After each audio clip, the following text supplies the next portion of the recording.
coming up. Good morning, folks. I'm Sebastian Salazar, and welcome in to Geico Sportsnet Central. We are just days away from the U.S. Open, but before the golfers hit the green, we give you an up-close and personal tour of the new and improved Congressional. On the diamond, it may not be the season Nats fans had hoped for so far, but help is on the way, both on the mound and at the plate. We'll start things off, however, on the ice. A pivotal Game 5 in the Stanley Cup Finals. Boston and Vancouver came in tied at 2, but they wouldn't leave that way. The Canucks and Bruins are our big story.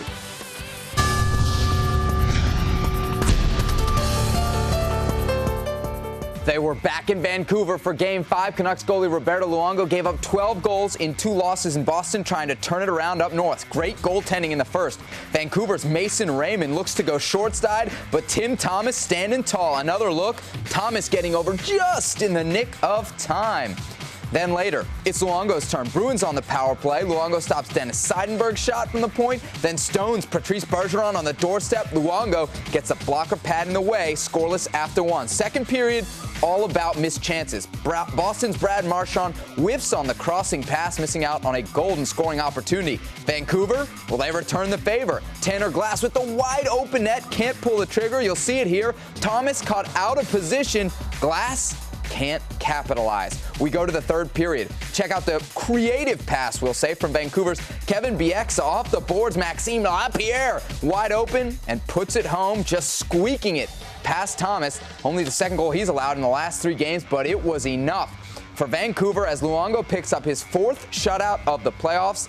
Vancouver taking a 3-2 lead as they win 1-0. And once again, goaltending was the key as Luongo stopped all 31 shots he saw in the evening, outdoing his counterpart Tim Thomas for the first time in the last 2 games. To golf now, where tickets for the U.S. Open are selling for a little less with last week's news that Tiger Woods will not be in town. But the field at Congressional Country Club is still going to be stacked, and by this time next week, we'll know who made the cut at the 111th U.S. Open. Whether it was the heat or not, no golfers on the course Friday as tournament officials continue to get ready for what figures to be 4 days of great golf right in our own backyard. Our staff has been out at Congressional since the beginning of the week, and Jill Sorensen got an inside look at what it really takes to get a course ready for the U.S. Open. With 35,000 spectators, Jill Sorensen, Comcast Sportsnet. Well, don't look now, but the Baltimore Orioles entered Friday night just a game away from finally climbing out of the cellar in the AL East. Standing between the O's and a shot at 4th place, Tampa Bay. Both teams coming in on 3-game win streaks, so something had to give out at Camden Yards. An hour-long rain delay is how they kicked this one off up in Baltimore. But once things dried off, J.J. Hardy got things going for the O's as he leads off with a homer to left center. No doubt about this one. His 2nd leadoff homer this week. J.J. Hardy doing work. In the 2nd inning, bases juiced for Baltimore. Nick Markakis up, and he will bring them all home with a grand slam. This one out of the park in a hurry as he clears it. Luke Scott loving it, putting the Birds up 5-0 early. Markakis with 6 ribbies on the night. Strong outing from Jake Arrieta, top 3. He gets Sam Fold swinging. How about Justin Regano? He's swinging. Reed Brignac, he's not into that whole swinging scene, but he's out nonetheless. Arrieta would go 7 strong, allowing just 2 hits. Defense helping him out in the 6th. How about this? Johnny Damon off Arrieta's glove. Robert Andino starts a 4-6-3 double play, and the O's top the Rays 7-0. Window of Opportunity is presented by Thompson Creek Windows. The window of opportunity still there for Derek Jeter. Just 10 hits away from joining the 3,000 hits club. The Yankees captain getting 1 step closer in New York's game against Cleveland with this 7th inning double. It was his only hit on the day, though, so Jeter now 9 hits away from 3,000. As for the Nats, third baseman Ryan Zimmerman is closing in on his return to the majors following abdominal surgery. Zim, who has missed all but 8 games this season, will play with AAA Syracuse this weekend and, if all goes well, will join the Nationals for the start of their series with the Cardinals come Tuesday. Zimmerman was 4 for 10 with 2 doubles and an RBI in 3 games during his recent rehab stint with Single-A Potomac. Sticking with the Nats MASH unit news, here's Steven Strasburg throwing a bullpen session near his hometown stadium, Petco Park, before the Nats game against the Padres. The Nationals ace is now more than 9 months removed from Tommy John surgery and has progressed to the point where he can throw 30 to 40 fastballs off the mound in a given session. Still, though, no timetable has been set for his return to the bigs. Nationals continuing their road trip as they take on San Diego. That's Spanish for San Diego. What do you think I was going to say? Top second, Michael Morse continues his hot streak as he belts a 2-run homer to left field. His 10th of the season. He is straight mashing 2-0 Nats. Nats defense helping out their pitcher in the second as Jorge Cantu cannot get it done. He grounds into the 4-6-3 double play at pitcher's best friend. Nats find themselves in trouble in the 6th. Bases loaded for Ryan Ludwig.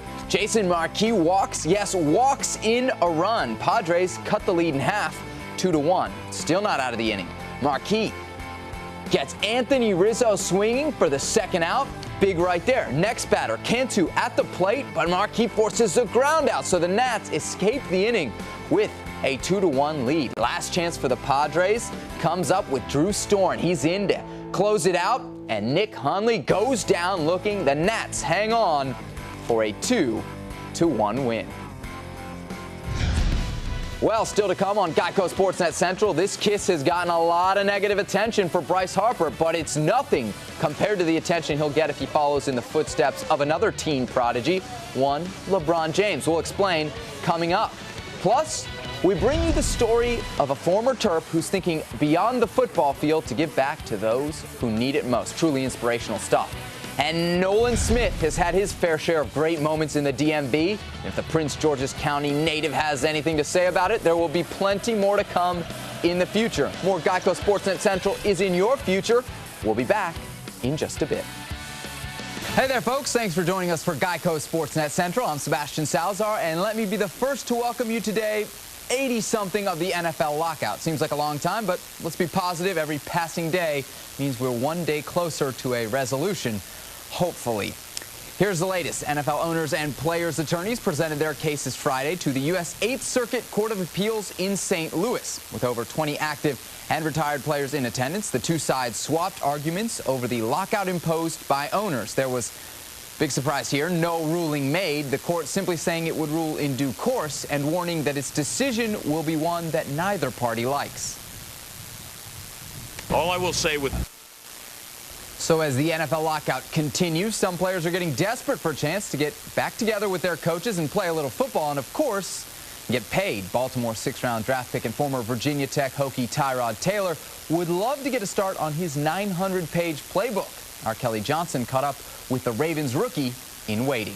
Well, it's been a roller coaster season so far for DC United. Following a brutal April, the Black and Red went unbeaten in league play through May. So June figures to be a telltale month for Ben Olsen's crew. Friday night, they look to start the summer on the right foot against the MLS best, Los Angeles Galaxy. We head out to the Home Depot Center. No Landon Donovan, so all eyes on this guy. You know, all the ladies' eyes are on him, David Beckham. Great opportunity here for DC United early on. Josh Wolf, nice pass to Chris Pontius, but they just can't get the shot off. An opportunity missed for the Black and Red. 16th-minute Fred with a vicious sliding tackle. Not what he's known for on Becks. No flopping there. That draws a yellow card. 18th minute. Chris Burchell applies the pressure, surprising everyone, including Bill Hamid, who has to dive near post to make the save. But Hamid, the homegrown product from Northern Virginia, with a big stop right there. 24th minute. Chris Pontius, another chance on his right foot, hammers it, but Josh Saunders there for the save for the Galaxy. Second half, still scoreless. Pontius with a big throw-in. Josh Wolf right there. But again, no finish here, and this one ends in a scoreless draw, 0-0. DC United gets 4 points on a crucial road trip. To basketball now, where there are few players in the history of the NBA who have dominated the paint and the press quite like Shaquille O'Neal. Friday afternoon, the big Aristotle held court for one last time as he called it a career after 19 amazing seasons of hack-a-shack, missed free throws, and verbal jabs at Kobe. Here now, the best of a half hour of Shaq being Shaq as the big fella rides into a rather large sunset.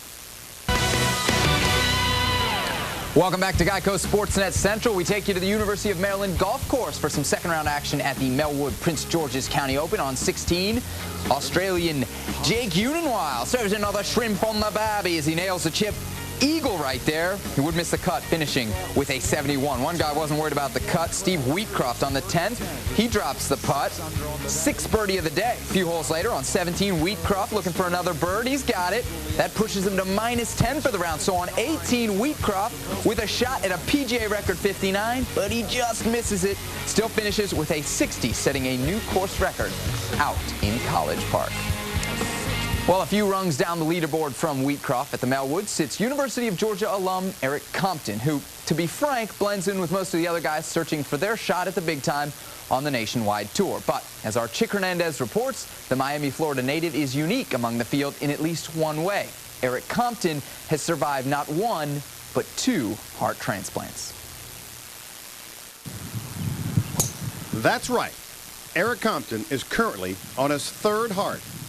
And that's going to do it for this edition of Geico Sportsnet Central. For more, head on over to csnwashington.com and csnbaltimore.com. I'm Sebastian Salazar. Have a great weekend.